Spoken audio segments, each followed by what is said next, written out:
இந்தியாவை பொறுத்தவரை கிழக்கிந்திய கம்பெனியை எதிர்த்து போராடியவர்களில் நிறைய வீரர்கள் உண்டு. அந்த வகையில் கேரளாவில் ஆங்கிலேய அரசின் வரி வசூலுக்கு எதிராக போராடி தன் உயிரை இம்மண்ணுக்கு கொடுத்த அரசர்தான் வீர கேரளவர்ம பழசிராஜா. அவர் கொரில்லா போர் செய்வதற்காக பயன்படுத்திய குகையை நீலகிரி மாவட்டம் கூடலூர் அருகே கண்டுபிடித்துள்ளனர்.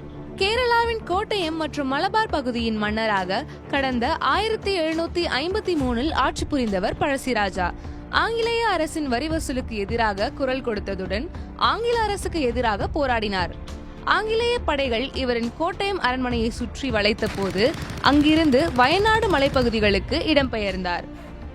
1799 வயநாடு பகுதிகளை தமது ஆளுகையின் கீழ் கொண்டு வந்து தனது வீரர்களுடன் வனங்களில் தங்கி போர் புரிய தொடங்கினார். மேலும் குறிச்சியா பழங்குடியின மக்களை ஒன்றிணைத்து ஆங்கிலேயருக்கு எதிராக போரில் பங்கேற்க செய்தார்.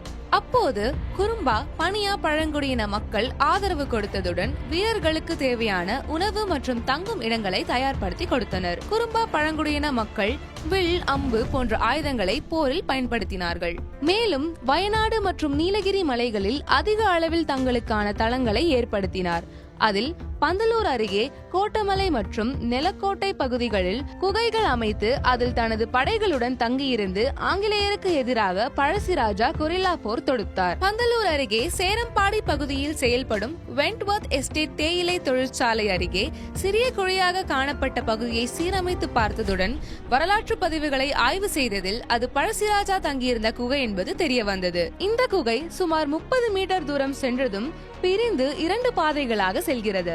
இந்த குகையினை தற்போது அமெரிக்காவில் வசித்து வரும் பழசிராஜாவின் 6வது தலைமுறையை சேர்ந்த கொற்று தம்பராட்டி சுபாவர்மா அவரது கணவர் டாக்டர் கிஷோர் திறந்து வைத்து பழசிராஜாவின் படத்திற்கு அஞ்சலி செலுத்தினர்.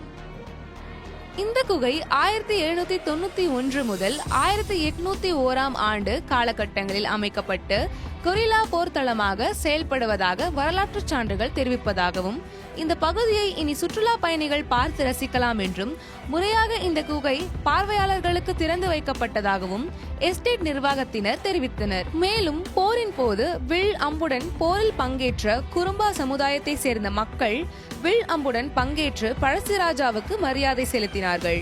இவரின் வாழ்க்கை வரலாற்றை மையமாக வைத்து 2009 ஆண்டு மம்முட்டி நடிப்பில் ஒரு படம் வெளியானது இதன் தனி சிறப்பு. குமுதம் தமிழ்நாடு மின்சார வாரியம் இணைந்து வழங்கும் சிக்கனமும் பாதுகாப்பும் யூஸ்ஃபுல் டிப்ஸ். வரும் வாரம் குமுதம் இதழுடன் 36 பக்க இணைப்பு புத்தகம் கேட்டு வாங்குங்கள்.